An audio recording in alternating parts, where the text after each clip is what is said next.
놓쳐선 안 될 뉴스들을 쉽고 빠르게 전해드리는 백다혜의 이 시각 다정입니다. 지금 시각 5시 18분인데요. 이 시각 다정의 소식들 먼저 키워드로 살펴보겠습니다.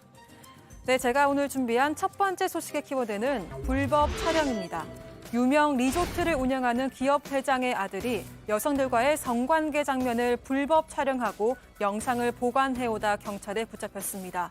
서울지방경찰청 여성청소년 범죄수사대는 인천공항에서 로스앤젤레스로 출국하려던 30대 권모 씨를 긴급 체포했다고 밝혔습니다. 권 씨는 자신의 불법 촬영 혐의를 취재하던 취재진과 만난 뒤 비행기표를 구입해서 출국하려던 것으로 드러났는데요. 권 씨는 지난 6월부터 강남의 한 아파트에서 다수의 여성과 성관계를 하면서 동의 없이 불법 촬영한 혐의를 받고 있습니다.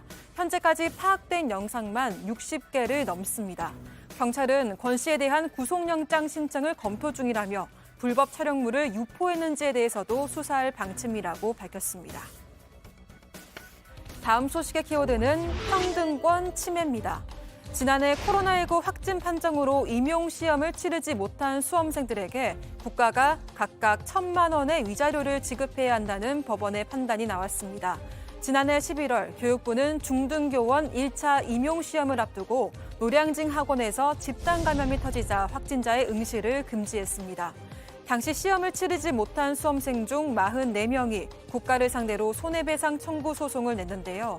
수험생 측 대리인은 수능과 2차 임용시험에서는 확진자들의 응시를 인정했음에도 1차 임용시험을 못 보게 한 것은 평등권 침해라고 밝혔습니다. 재판부가 이를 인정한 것으로 보인다고 알렸는데요. 이번 소송과는 별개로 지난 1월 헌법재판소가 확진자도 변호사 시험을 응시할 수 있도록 해야 한다는 판단을 내놨습니다. 이후 교육부는 헌재의 이러한 결정 취지를 고려해 2차 임용시험에선 확진자도 응시할 수 있도록 했습니다. 마지막 소식의 키워드 보겠습니다. 네, 일부 조작입니다. 유명 도넛 공장에서 반죽에 이물질이 떨어지는 모습 등 위생불량 논란을 부른 영상에 대해 경찰이 일부 조작됐다고 판단하고 촬영자를 검찰에 넘겼습니다. 지난 9월 공장 근무자이자 영상 촬영자인 A씨는 해당 공장의 위생 문제를 찍어서 제보했는데요. 뉴스를 통해 보도되면서 소비자들의 공분을 샀습니다.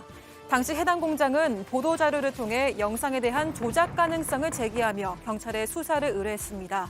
그러면서 CCTV를 확인한 결과 A씨가 설비 위에 묻어있는 기름을 고의로 반죽기로 떨어뜨리려고 시도하고 고무주걱으로 긁어내는 듯한 행동을 보였다고 밝혔습니다. A씨와 함께 문제를 제기했던 노조 측은 경찰이 의도가 명확하게 파악되지 않는 영상을 근거로 사건을 총치한 건 유감이라고 전했습니다. 지금까지 이 시각 다정의 백다혜였습니다.